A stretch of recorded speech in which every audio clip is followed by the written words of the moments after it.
টি-20 বিশ্বকাপে বাংলাদেশের ম্যাচগুলি কোথায় হবে? শ্রীলঙ্কা ও পাকিস্তান নয়, বিকল্প হিসেবে অন্য দুটি জায়গা বেছে রেখেছে আইসিসি।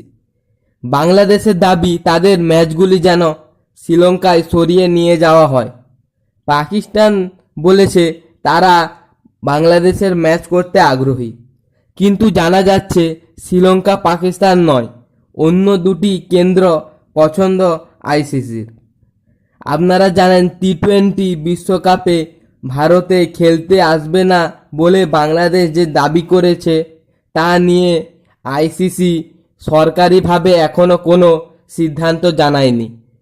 তবে জানা যাচ্ছে বিশ্ব ক্রিকেটের নিয়ামক সংস্থা বাংলাদেশের ম্যাচগুলির বিকল্প কেন্দ্র হিসেবে দুটি জায়গা বেছে রেখেছে। বাংলাদেশের অনুরোধ করেছে তাদের ম্যাচগুলি যেন শ্রীলঙ্কায় সরিয়ে নিয়ে যাওয়া হয়।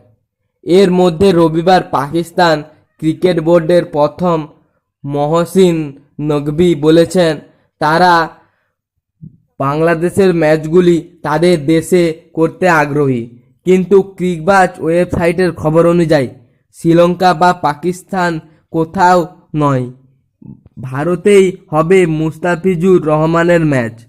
তবে কলকাতা এবং মুম্বাইয়ের বদলে আইসিসির ভাবনায় প্রাথমিকভাবে রয়েছে চেন্নাই ও তিরুঅনন্তপুরমের নাম। বিশ্বকাপ শুরু হতে আর 3 সপ্তাহ বাকি নেই, কিন্তু মুস্তাফিজুরকে আইপিএলে খেলতে না দেওয়া বিশ্বকাপ ঘিরে যে অচলাবস্থা তৈরি হয়েছে তার এখনও কোনো সমাধান হয়নি।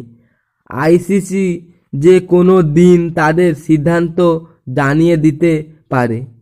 তবে বাংলাদেশ একাধিকবার দাবি করলেও তাদের ম্যাচ শ্রীলঙ্কায় হওয়া সম্ভব নয়। বর্তমান সূচি অনুযায়ী বাংলাদেশের 3টি ম্যাচ কলকাতায় অনুষ্ঠিত হওয়ার কথা। ওয়েস্ট ইন্ডিজে 7 ফেব্রুয়ারি এবং ইংল্যান্ডের সঙ্গে 14 ফেব্রুয়ারি বিপক্ষে। এরপর 17 ফেব্রুয়ারি নেপালের বিপক্ষে খেলতে তাদের মুম্বাই যাওয়ার কথা। বন্ধুরা, আপনাদের কি মনে হয় বাংলাদেশের ম্যাচ ইন্ডিয়ায় করা উচিত? কমেন্ট বক্সে আপনার ক্ষোভ এবং বিশ্লেষণ জানান। ভিডিওটি নিঃসন্দেহে ভালো লাগলে লাইক করুন এবং শেয়ারকে, আপনারা যদি এরকম আরও ভিডিও পেতে চান তাহলে আমাদের শেয়ারকে অর্পণ ক্রিকেট চ্যানেলটি সাবস্ক্রাইব করে এই গুরুত্বপূর্ণ আলোচনা সবার আগে পান।